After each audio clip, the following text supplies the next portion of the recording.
Cuando fui, me dijo, bueno, te voy a pesar, aunque ya sé el resultado, porque es que está gorda. Y yo, ¿perdona? Al médico a decirle que tengo una infección de orina, cuando sé que me va a decir la teta y vuelta a la teta y la lactancia y el antibiótico y no sé cuánto. Y al final te incomoda el cuidarte a ti misma y buscar ayuda. Del daño que no solo hace a la mujer, de que puede pasar desde ansiedad, estrés postraumático, depresión, sino incluso afectar al vínculo con su bebé. Entonces, imagínate cuántas madres y cuántas mujeres han sufrido un duelo por haber perdido a su bebé en el parto cuando realmente estaban vivos.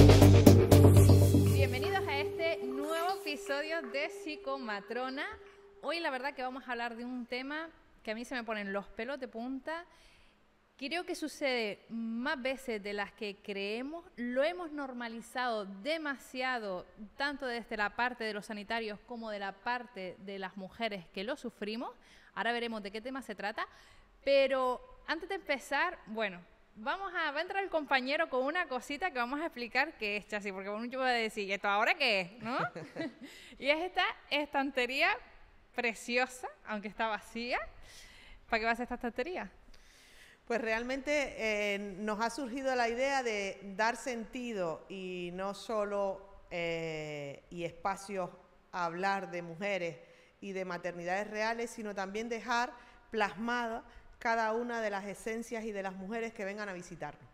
Le hemos propuesto a todas las invitadas que vamos a tener, esperemos que durante mucho tiempo que dure este podcast, para que ellas mismas traigan algún objeto que los represente, algún objeto que puedan dejar aquí y les hablen un poco a ellas mismas y a todas nosotras de su historia, de sus necesidades, de su salud, de su enfermedad, y como que a lo mejor puedan dejar aquí plasmado algún objeto que les haga verlo en cualquier momento, sentirse bien, sentirse felices, inclusive sentirse liberadas al dejarlo aquí.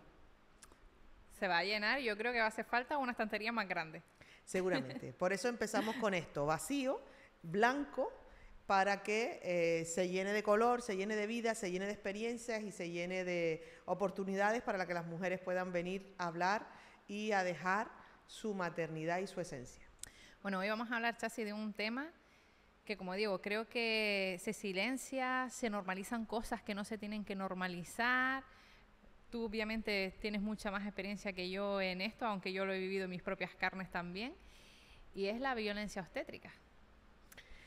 Pues así es, un tema muy delicado, un tema que desde que se habla de violencia obstétrica a las mujeres muchas se les ha dado voz y por tanto han entendido cosas que siempre le han sentado mal o que ellas han sentido como violentas, pero que nadie les daba la oportunidad de ponerles un nombre y de realmente tratarlo y hablarlo, ya no solo de forma psicológica, sino también de forma humana y física. Se conoce como violencia obstétrica realmente aquella situación, bien por acto o por omisión, que sufren las mujeres por profesionales sanitarios durante el proceso de embarazo, parto, posparto, crianza, lactancia. Yo siempre, como aparte de especialistas las matronas en obstetricia, somos en ginecología, ya suelto también otro melón y digo que cada día se habla más de violencia obstétrica. De hecho hay asociaciones de mujeres que da la casualidad que la gran mayoría de ellas son profesionales sanitarias, pero se han asociado como mujeres para denunciar esto.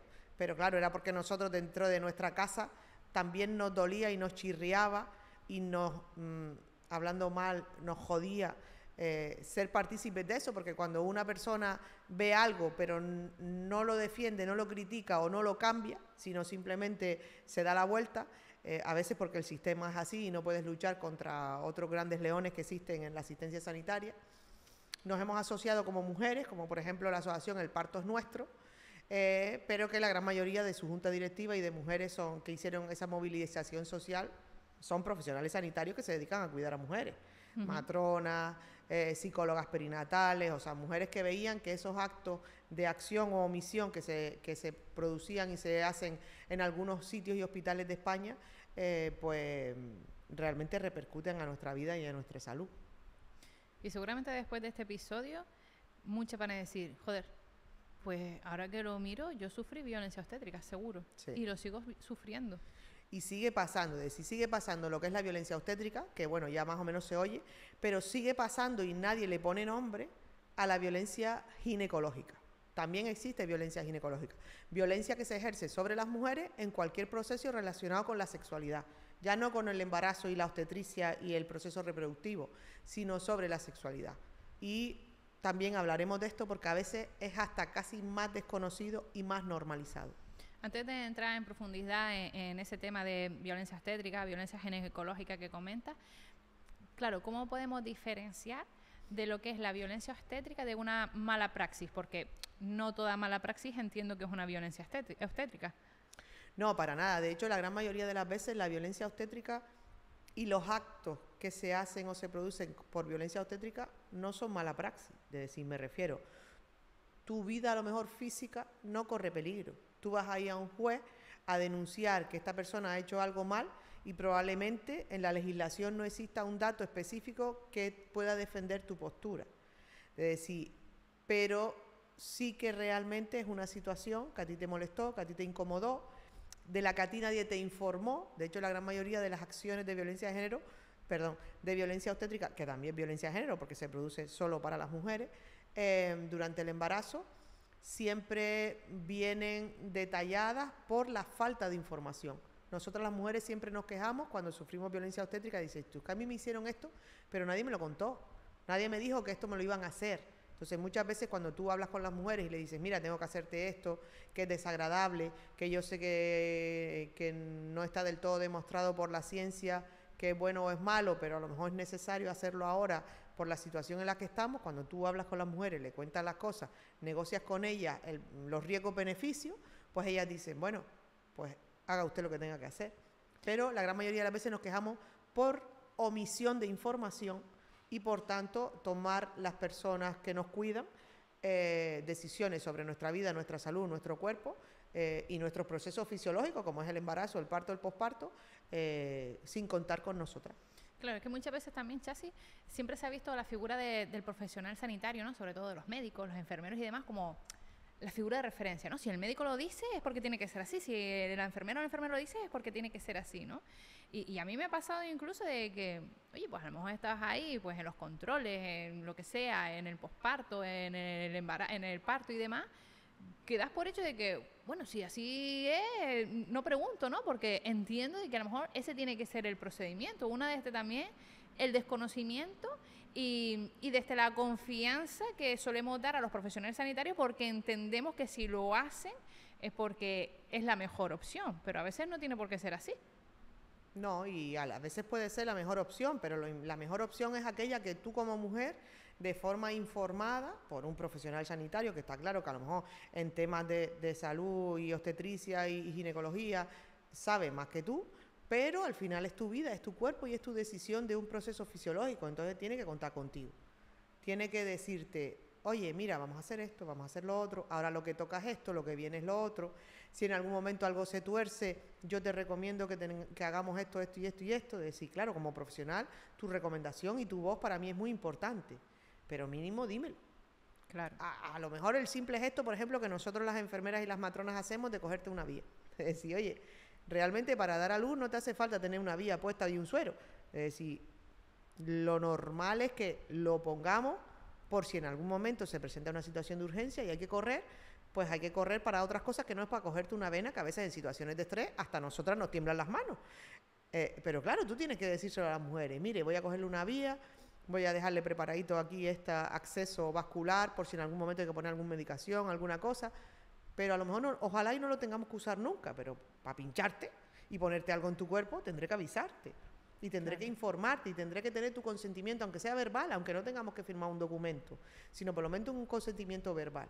Y entonces eso es lo que ha sucedido a lo largo de la historia, de que en el momento en que una va a parir a un centro sanitario porque confía en los profesionales, los sanitarios como que ya te infantilizan y te dicen, no te lo dicen, pero se comportan con, estás aquí porque no confías en ti, en tu cuerpo, en tu naturaleza y por tanto necesitas que yo tome las riendas de este proceso normal y natural y por tanto yo, que soy quien tengo el 100% del conocimiento, haré lo que yo crea conveniente en cada momento. Sin preguntarte. Sin preguntar, sin pedir consentimiento ni nada. Solo piden consentimiento por escrito en aquellas cosas que están protocolizadas y que realmente pueden incurrir en un problema después para tu salud. Por ejemplo, para ponerte la anestesia epidural, para operarte de una cesárea y cortarte y a lo mejor pasarme con el bisturí, es decir, para cosas así muy agresivas, pero para cosas normales de la vida que también son agresivas y repercuten en la salud física y en la salud mental, pues no. Es decir, ¿qué dirías tú, por ejemplo? Es decir, ahora decías algo tan básico como, oye, te voy a abrir una vía porque a lo mejor no necesito para más adelante, esperemos que no, ¿no? Pero te explico para qué, ¿no? No te pincho y ya está.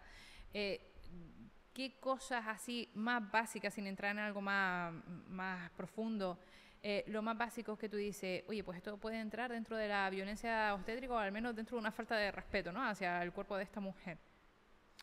hombre, pues desde el mismo momento en el que te quedas embarazada, de decir, ya cuando te abren la historia clínica y tanto los obstetras como las matronas te preguntan cosas íntimas sobre tu salud, sobre tu pareja, porque realmente hay que hacer una anamnesis, no solo de cómo estás tú físicamente, emocionalmente, económicamente, sino también el bebé que viene en camino, que también hay que protegerlo. Y entonces aquellos recursos que tú puedas tener carencia, pues ayudarte a nivel sanitario o a nivel social para ello, ¿no? Pero nosotros tenemos la mala costumbre, creo que como ser humano, ya no como profesionales sanitarios, que siempre juzgamos y siempre ponemos una etiqueta. Entonces, claro, hay veces en las que tú recibes información de esas mujeres y no las tratas como una información confidencial necesaria para el proceso de salud, sino al final para machacarte en eso, ¿no? Es decir, por ejemplo, con el peso. Dices tú, no hay mujeres que en algún momento de su vida y de su historia se haya sentido maltratada o herida porque han hablado de su cuerpo y de su estado físico y de lo que dice el número de su báscula. Oye, está claro que es importante empezar un embarazo con un peso adecuado, con unos hábitos saludables de ejercicio físico, de alimentación y esas cosas. Es decir, pero de cómo enfoque lo que dice tu báscula, como profesional sanitario, la gente lo entenderá como un acto violento o lo entenderá como un acto de decir, oye, te acompaño en el camino del embarazo para que todo vaya bien. Y te apretaré las tuercas para decirte, oye, come bien porque tu bebé se alimenta con lo que tú comes, disminuye las chuches, la golosina, la galleta y come más sano, porque al final las proteínas y los hidratos son necesarios para el desarrollo del bebé y para tu ejercicio físico que tiene que hacer tu cuerpo durante el embarazo y el parto, pero hay otros profesionales que tú vas a la consulta, te pesan y te dicen, anda bonita, bien que te has puesto fina este verano de helados, ¿no? Fuerte. Pues ya sabes, ni un kilo más. Claro, entonces solo esa frase ya la entiendes como un ataque. O sea, y tú el próximo día que vas a ver a su profesional, o mientes, porque muchas mujeres mienten cuando van a un sanitario porque dicen, ¿cómo me va a echar la bronca? Miento. O tienes miedo de verdad y terror a ir al sanitario, porque realmente no has visto un acto de acompañamiento en ese hábito que no tenemos sano, sino ha como sido un acto de crítica totalmente. Sí. Y de atacar. Imagínate que encima esa mujer tenga algún trastorno de la conducta alimentaria o haya padecido algún trastorno de la conducta alimentaria. O no eso, no tenemos que ir a los extremos, sino que incluso desde antes del embarazo, pues oye, no tenía una relación con su cuerpo lo más saludable posible, ¿no? Que no se veía bien, no se habla bien. Si encima viene el listo o la lista de turno y me dice comentarios como eso, el impacto emocional y psicológico que eso tiene es tremendo, y ya no en el sentido de que luego yo me veo peor físicamente, sino que incluso puede llevar a hábitos que sean menos saludables todavía de lo que estoy haciendo, como puede ser no alimentarme teniendo un bebé en mi vientre, ¿sabes? De hecho, muchas mujeres lo hacen. Muchas mujeres me dicen, yo los días, la semana antes que tengo la prueba de la glucosa, una de las pruebas y análisis que se hacen durante el embarazo, no como casi, agua y ensalada. Para que no me salga mal el azúcar. Y dices tú, a ver, mi ciela, que como le han dicho que los días previos no abuse de hidratos de carbono, de dulce, de no sé cuánto, pues claro, anulan todo. Y es en plan de decir, mira, porque tú y tu bebé necesitan estar bien alimentados y nutridos. Entonces, eso no hay que hacerlo. Lo que tienes que hacer es un equilibrio durante los 9 meses y no solo una semana antes de, que es algo como que nosotros como personas a veces hacemos aún yendo en contra de nuestra salud. Oye, que viene nuestra boda, pues ya sabes que 3 meses antes te pones a piñón para que te entre el vestido. Es decir, que viene un momento importante como es este de ir al ginecólogo, que sabes que te pesa y te echa la bronca, pues dices tú, pues hago ayuno la última semana. Con y un al bebé final dentro. eso va en contra de tu salud y del bebé que tienes dentro. Mira, a mí me pasó con el tema del peso 2 situaciones. En el primer embarazo, todo fue bien, nada, doy a luz. Y me sorprendió que al hacer los controles rutinarios, cuando das a luz para ver que la herida, ¿no? Los puntos están bien y demás, me pesas y me súbete a la báscula. Y yo pensé, ¿para qué? Es decir, ¿por qué me tengo que pesar? Es decir, en el embarazo incluso lo puedo llegar a entender, pero ahora ni siquiera me preguntó cómo hiciste tú en el segundo embarazo, cómo hizo Dunia, ¿no? Mi matrona del tercer embarazo. Sino, no, te tienes que pesar. Bueno, todavía te queda por perder unos kilitos. Y yo, ¿serás ignorante? ¿Entiendes? Yo porque trabajo además dentro de la salud y sé lo que es, pero si pilla a cualquier mujer, como te digo, que tenga un problema con su cuerpo, es que la hunde. Y el segundo caso fue, tuve diabetes gestacional en el segundo embarazo, tuve diabetes gestacional en el tercer embarazo, y en el tercer embarazo me tocó un endocrino que de verdad, cuando fui, me dijo, bueno, te voy a pesar, aunque ya sé el resultado, porque es que está gorda. Y yo, ¿perdona? ¿Pero cómo se te ocurre, no?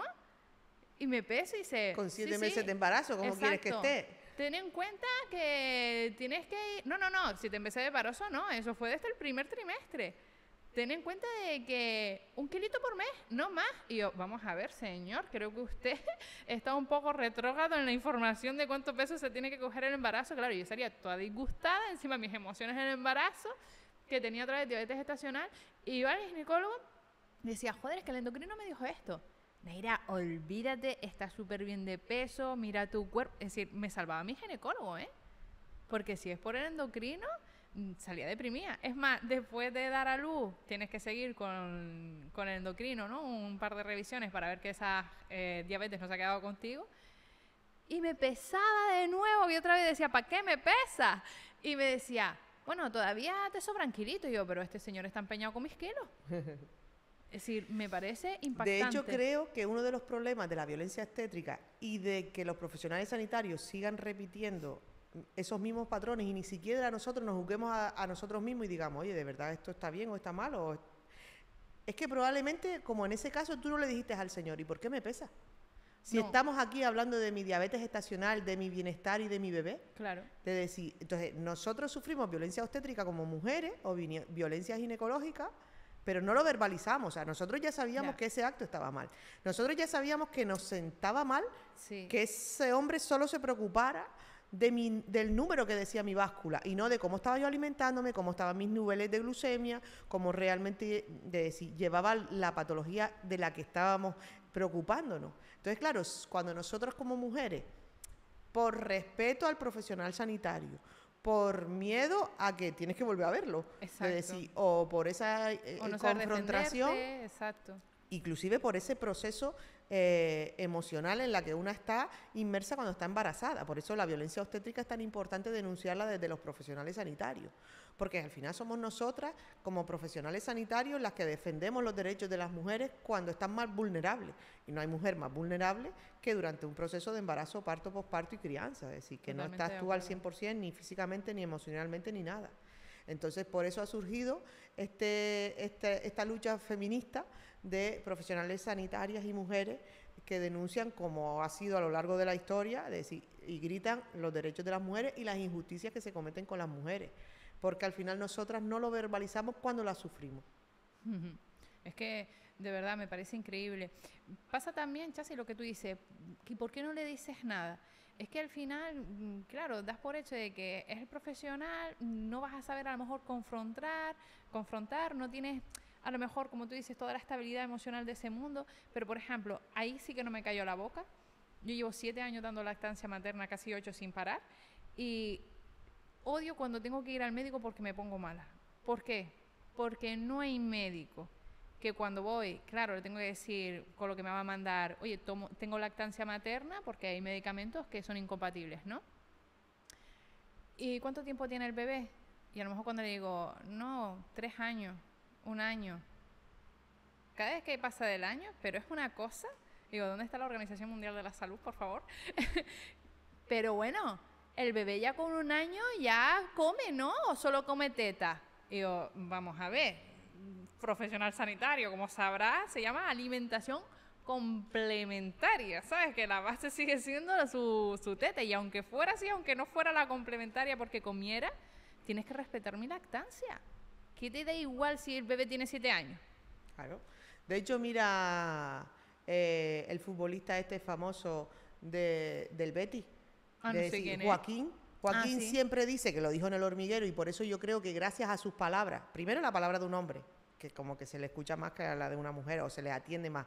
Y segundo, de decir que se dijo en un programa de televisión de alta audiencia que ven hombres, mujeres y gente de cualquier sitio, de cualquier lugar, de cualquier estatus social. Es decir, él dijo que él tomó lactancia materna hasta los 7 años. Ah, me Y que acuerdo. muy pocas lesiones ha tenido en su vida complicadas. Y que a veces el presidente del club de fútbol y sus fisioterapeutas, sus entrenadores dijeron que probablemente era porque tomó lactancia materna hasta tanto tiempo. Entonces, Fíjate. a veces, a lo mejor su genética, su desarrollo muscular, su desarrollo óseo, pues es tan potente de decir, por haber tomado leche materna durante 7 años. Entonces, lo que para nosotras cuando lo verbalizamos es una negativa y una, por favor, señora loca, deje de dar teta ya, que eso es agua. Sí, eso no alimenta. Sí, yo le digo a la Pues gente, menos mal. digo, no tenemos el superpoder de fabricar agua, tenemos el superpoder de fabricar leche. Claro. Pero dices tú, hasta en tono de humor tenemos que pasarnos la vida defendiendo qué hacemos con nuestro cuerpo y con nuestras mamas y con nuestros hijos. Porque normalizamos esto que hablamos de la violencia obstétrica, de decir, Claro. oye, métase en lo suyo, de decir, Es que yo sí. decido cómo alimento a mis hijos. Asuntos sociales nunca ha venido a preguntarme qué comida le doy a mis hijos. Si le doy o no le doy, sí, pero ¿qué le doy? No. Entonces, no me lo pregunte usted. Yo le estoy diciendo, usted para que haga bien su trabajo y me manda a mí un medicamento, le tengo que informar que estoy dando lactancia materna. Claro que te cuesta buscar una alternativa. Ahora, ¿qué pasa? Que muchos profesionales sanitarios, está claro que nos pueden saber de todo, pero no nos enseñan lo que es la humildad. Es decir, no nos enseñan a ser humildes con las personas y a decir, oiga, pues voy a preguntarle a una compañera o voy a mirar bien aquí en el Vademecum o en otras páginas web como el lactancia, es decir, Sí. a ver si el medicamento que usted necesita es compatible con la lactancia o no, y si no, buscar otra alternativa. No, es decir, usted deje de dar la teta, usted tómese el medicamento y si no, salga de aquí y búsquese la vida. Y si se enferma, pues Claro. es su responsabilidad. O sea que todavía el cuidarte tú a ti misma y a buscar la asistencia sanitaria hace que tengas que abandonar una cosa. O abandones a tu bebé y su lactancia, que ya lo dicen todos los estamentos sanitarios y las organizaciones sanitarias, lo mejor para nuestros hijos, mínimo hasta los 2 años o hasta que mamá y bebé así lo decidan. O sea, esas son las palabras clave de la Organización Mundial de la Salud. Entonces, o abandonas el bebé y la lactancia y su alimentación saludable, o te abandonas a ti y por tanto no te tomas el medicamento y por tanto sigues sufriendo esa patología que tienes, porque la prioridad es los bebés. Fíjate, me parece increíble. Y eso pasa, que es violencia obstétrica en todos los servicios de urgencias, todos los días de nuestra sí, vida. sí. O sea, que no es, digas tú, mira, la violencia obstétrica es algo que solo ejercen los ginecólogos o los obstetras en el paritorio, que Exacto. también. Si un es médico decir, de cabecera sino también puede ser. cualquier profesional que no tiene la empatía de, primero, conocer los procesos fisiológicos, de decir, y a lo mejor los pequeños detalles que hay que tener en cuenta cuando las mujeres están en su proceso obstétrico. Es decir, y segundo, cualquier profesional sanitario que no es humilde. Porque, oye, yo puedo decir, mire, es que yo soy cardiólogo y usted de repente le da un infarto y yo sé que tengo que, yo qué sé, que mandarle su tratamiento, su anticoagulante y sus cosas, de decir, pero tendré que preguntarle, por ejemplo, ¿qué anticonceptivo usa? Porque a lo mejor es el anticonceptivo el que te ha causado el infarto o la trombosis. Es decir, pero claro, hay veces que en medicina y en las universidades no se enseña específicamente salud de la mujer, salud del hombre, que sería lo ideal y lo perfecto. Si no te dedicas a una especialidad específica de mujer o de hombre, no te enseñan esos pequeños detalles, pero ni en enfermería, ni en medicina, ni en fisioterapia, ni en nada. Entonces, claro, luego ya en el mundo profesional es cuando uno más o menos se sensibiliza más y se sigue formando en. Por eso hay veces que hay actos que a lo mejor los profesionales sanitarios no lo hacen de forma consciente, pero sí que tienen sus repercusiones, como tú. Es decir, tus hijos ya tienen una edad y tú sigues teniendo esa espinita de decir, Dios mío, otra vez tengo que ir al médico a decirle que tengo una infección de orina, cuando sé que me va a decir la teta y vuelta a la teta y la lactancia y el antibiótico y no sé cuánto. Es decir, al final te incomoda el cuidarte a ti misma y buscar ayuda. Exacto. ¿Qué dirías tú de tu experiencia, el caso más grave de violencia obstétrica, o bien que te ha comentado pues una paciente, ¿no? O que has visto en otros compañeros? Hombre, a ver, cuando uno trabaja en un paritorio, ten en cuenta eso. Es decir, que yo soy enfermera desde el año 2003. Aunque entras en el hospital desde el primer día que entras a la universidad a hacer práctica, o sea, desde el año 2000. Ya ha corrido 25 años. Y luego entras también desde el primer día que empiezas a estudiar matrona, pues entras casi en un paritorio antes que en una biblioteca, ¿no? Entonces, han pasado muchas generaciones de profesionales formados en distintas etapas de la vida. Entonces, desde los dinosaurios, como digo yo, hasta los más actualizados de hoy, pues claro, has visto muchas cosas. Siempre como para entender las cosas hay que ir a la historia para después ver qué está pasando hoy con lactancia, con ginecología, con obstetricia, con los partos y con todo. Es decir, y bueno, son una y mil historias las que las mujeres te cuentan o las que tú te das cuenta que dices tú, oye, esto es violencia obstétrica. Es decir, desde el momento en el que a ti te dicen quítate la ropa y túmbate ahí, y nadie es capaz de darte una sabanita o de darte una batita o de no sé qué.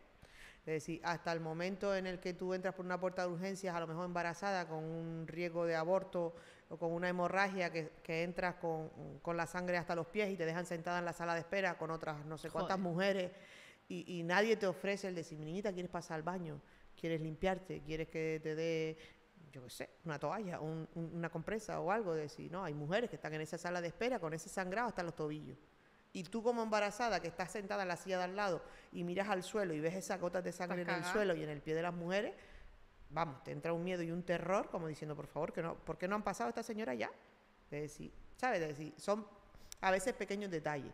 Ya no te digo cuando tú estás en un paritorio y hay 50 espectadores.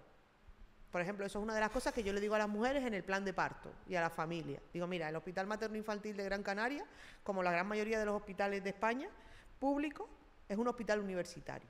Entonces, es un hospital donde no solo van a ver médicos, matronas, enfermeras tituladas, adjuntas, con el título ya colgado en la pared, sino también estudiantes. Que, oye, es importante que estén ahí porque mañana van a ser la matrona jefe, el ginecólogo jefe que van a estar ahí. Pero se hacen muchos actos docentes. Es decir, yo he visto como hay ginecólogos y obstetras que hacen un force o que hacen una ventosa. ¿En serio? O que hacen una episiotomía, aún sin ser necesario, porque hay que practicar. ¿Qué?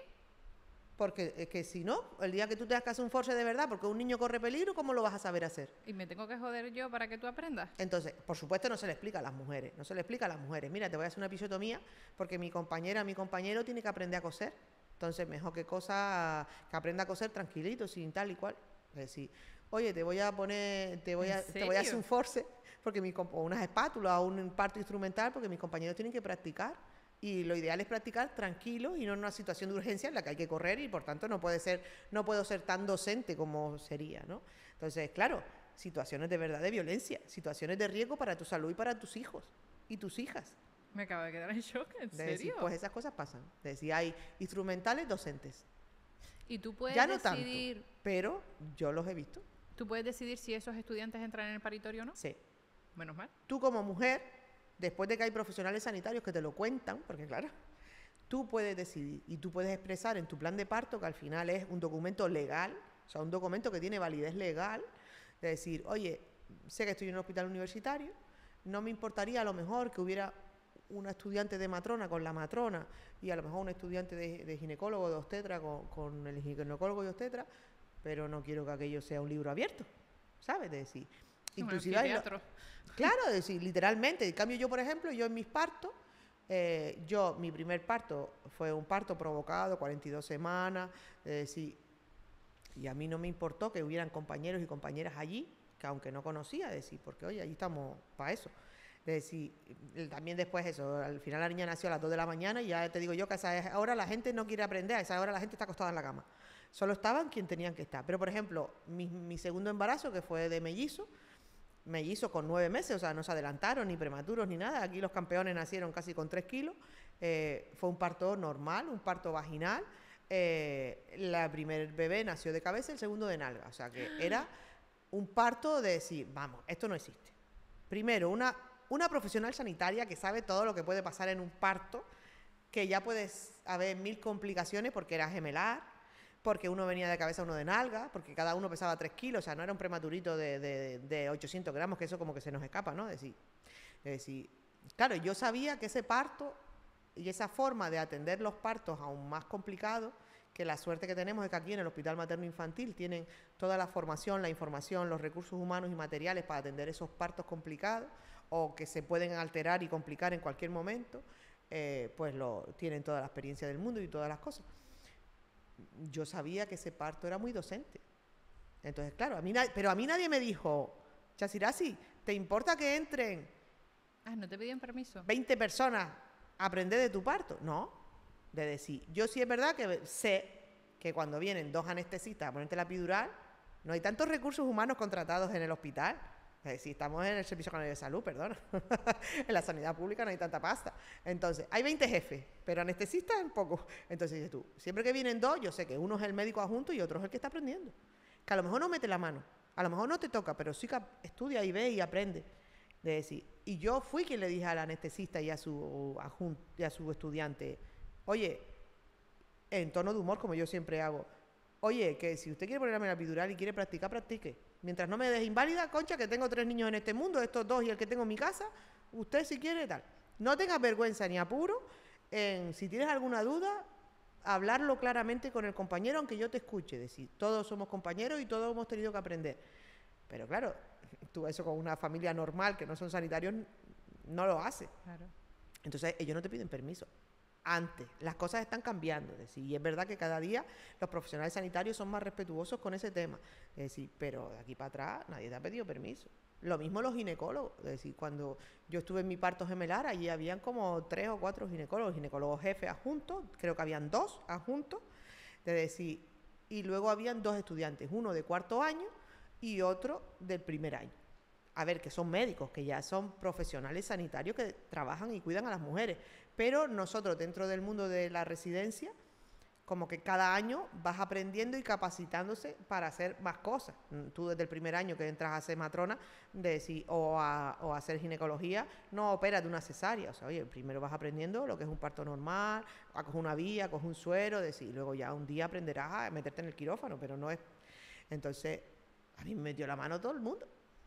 Desde el estudiante número 1, a ver cómo venía colocado el bebé de cabeza, el segundo de nalgas, no sé qué, no sé cuánto, pero para mí ese acto no fue traumático. Primero, porque una es de la casa y de la profesión.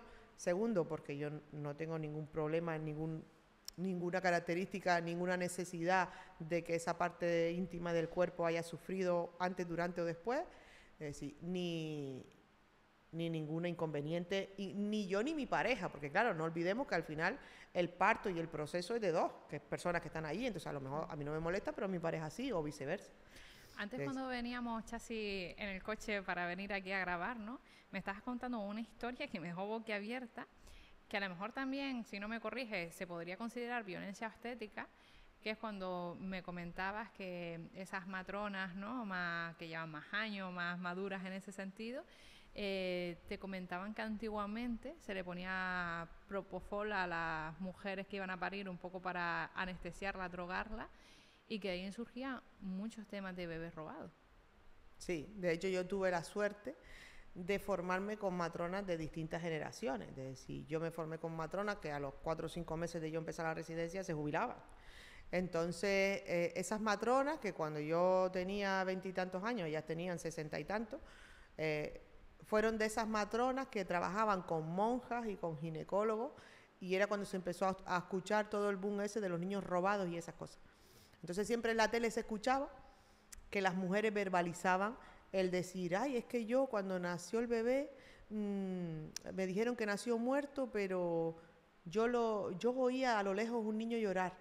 pero tampoco lo tenía muy claro, porque yo estaba como media dormida o media no sé cuánto. Entonces, claro, yo luego cuando empecé a trabajar en un paritorio y a hacer parto, yo decía, a ver, yo esas cosas que cuentan las mujeres no las entiendo, porque cuando tú das a luz consciente y orientada, aunque te pongan una anestesia epidural, que te anestesian de cintura para abajo, tú no pierdes la conciencia. O sea, tú sabes cuando tu bebé nace llorando o no. Tú sabes cuando, o sea, las matronas antiguas me contaban que antiguamente, que no había epidural, ni había anestesista, ni había nada de eso en los paritorios, que era, vamos, en la casa socorro, como quien dice, cuando los primeros partos vinieron de las casas o de los domicilios a los hospitales, realmente eran como casa socorro, centros de salud.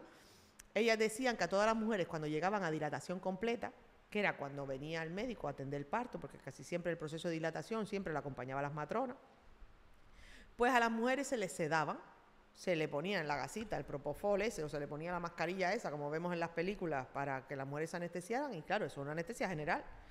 Dura pocos minutos, pero es una anestesia general. Entonces, claro, decían que a todas las mujeres se les hacía lo que a veces cuentan las mujeres antiguas, que era una cesárea vaginal. De decir, claro, ninguna mujer empujaba. Es que eso te Entonces, iba a decir.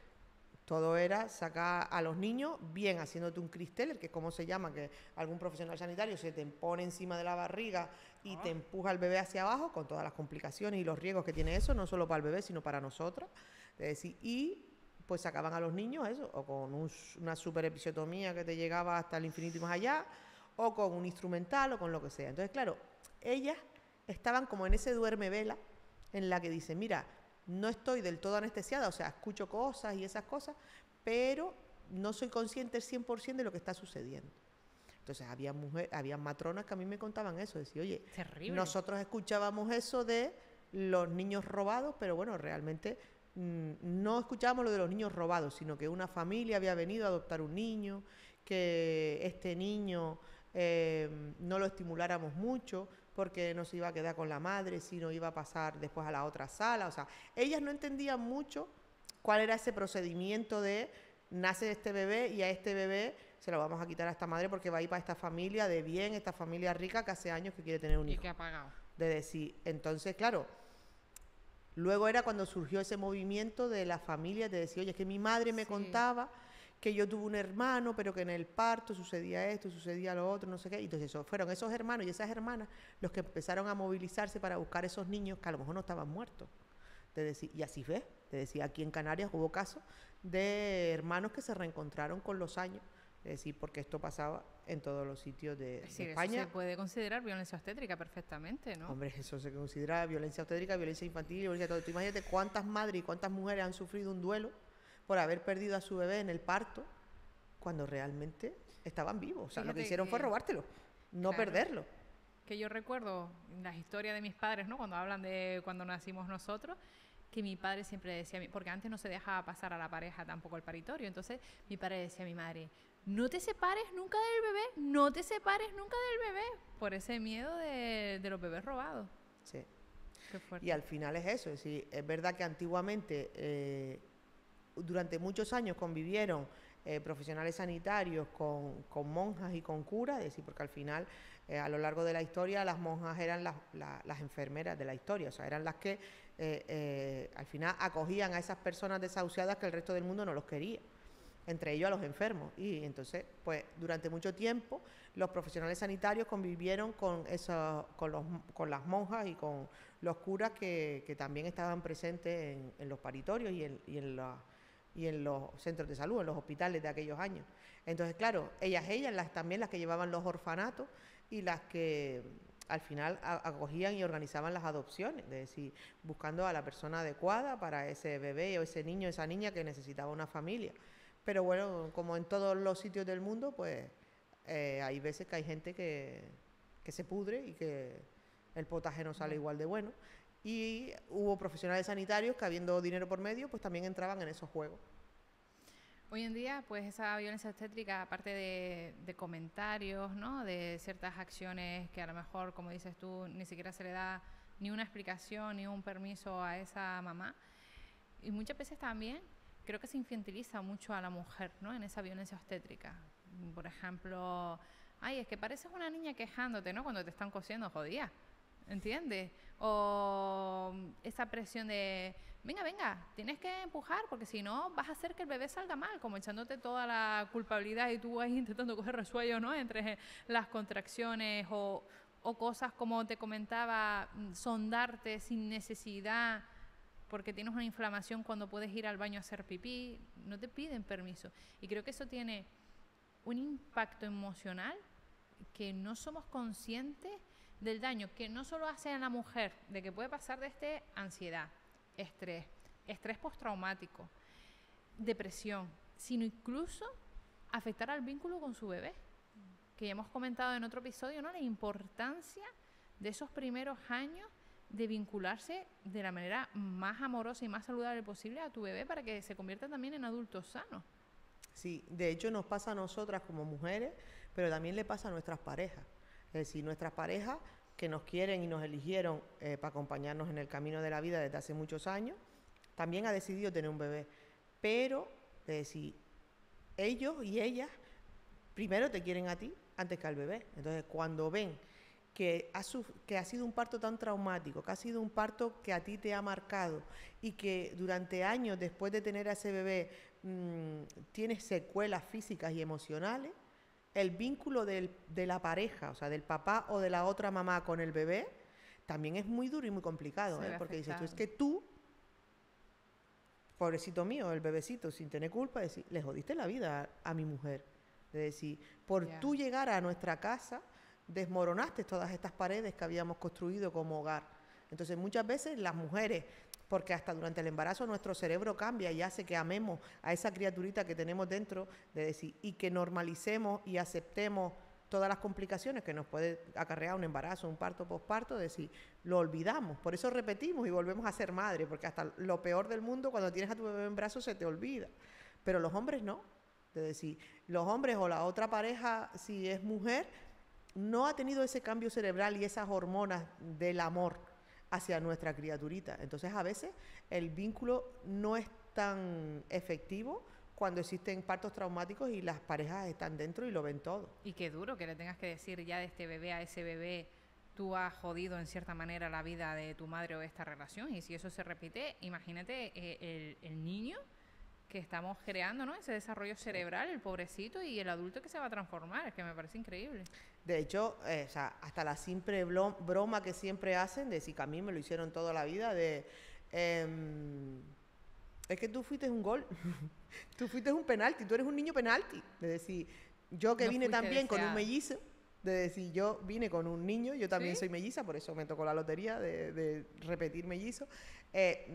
A mí toda la vida, mi madre sobre todo, decir, pero toda la vida no lo dijeron, y mi hermana también. Ya ves tú, mi hermana tenía 3 años, 4 años cuando nacimos nosotros, pero de escucharlo, ella también, cuando fue siendo más mayorcita, lo repetía, y ella me decía, es que a ti te encontramos en la sequía, porque a ti no te mandamos a buscar, yo quería un hermanito, macho, de decir, y nosotros queríamos un hermanito, y viniste tú, de enterada, por eso eres tan enterada en esta vida, decir, y yo porque toda la vida he tenido el carácter que tengo y la salud mental que me he trabajado, decir, porque era para haberme hundido en la miseria, pues diciendo, siempre he sido una niña no deseada.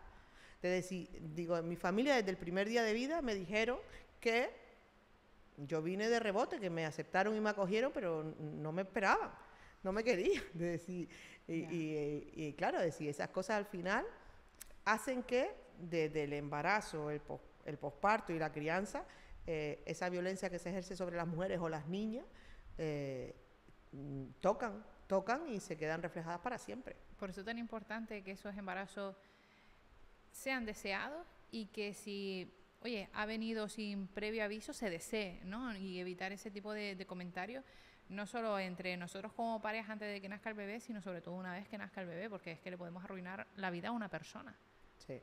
De hecho, cuando yo me quedé embarazada de mis mellizos, claro, sabía que la vida me iba a cambiar, de casi 40 años.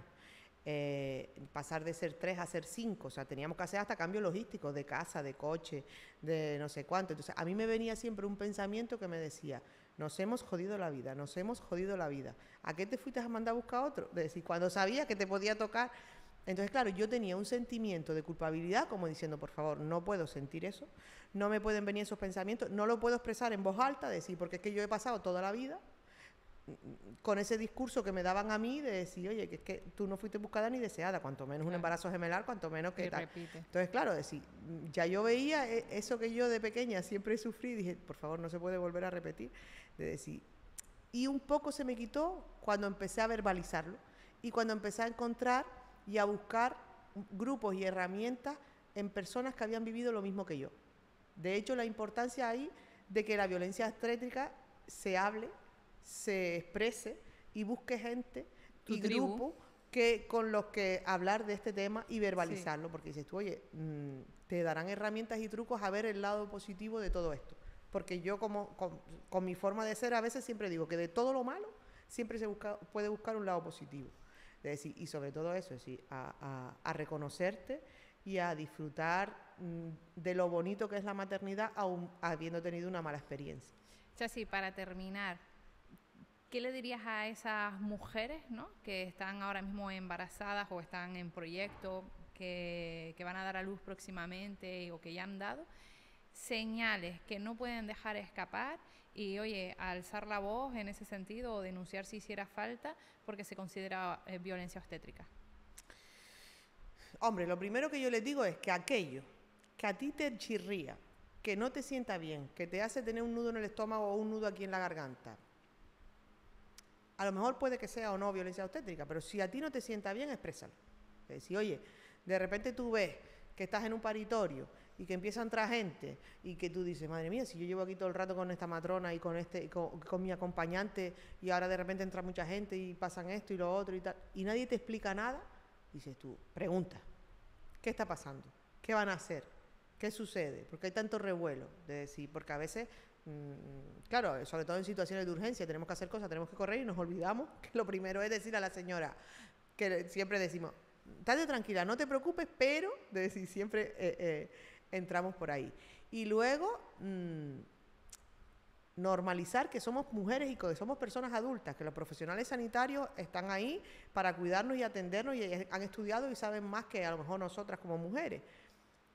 Pero que eso no es incompatible con que tengas una conversación de adulto a adulto, es decir, de adulta a adulta. Oye, somos mujeres con un coeficiente intelectual medio, es decir, sin ningún problema para expresarnos o para juzgar cualquier acto, cualquier acción, es decir, inclusive negociar con un profesional sanitario, es decir, que es algo que nunca nos han enseñado y podemos hacerlo y podemos hablarlo y podemos verbalizarlo y no nos tiene que dar vergüenza de decir, el a lo mejor decir, mire, es que a lo mejor usted está equivocado o yo, o no sé, es decir, que cualquier acto, cualquier situación en la que tú necesites un profesional sanitario y una atención como mujer, si estás incómodo, exprésalo.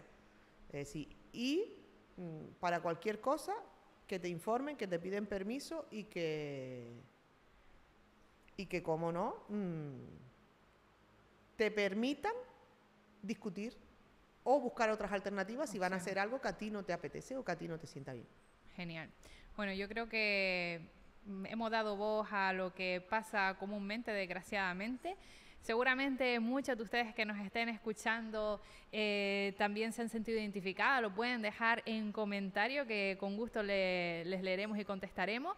Y sobre todo para seguir creciendo el chasis, no se pueden olvidar de suscribirse y darle me gusta a este vídeo, ¿verdad? Sí, porque al final el objetivo de todo siempre es dar visibilidad a esas mujeres y a esas maternidades reales, aún en estos temas que son un poquito delicados, pero que siempre encontrarás un profesional sanitario que alce la voz por ti si tú en algún momento no puedes. Nos vemos en el próximo episodio.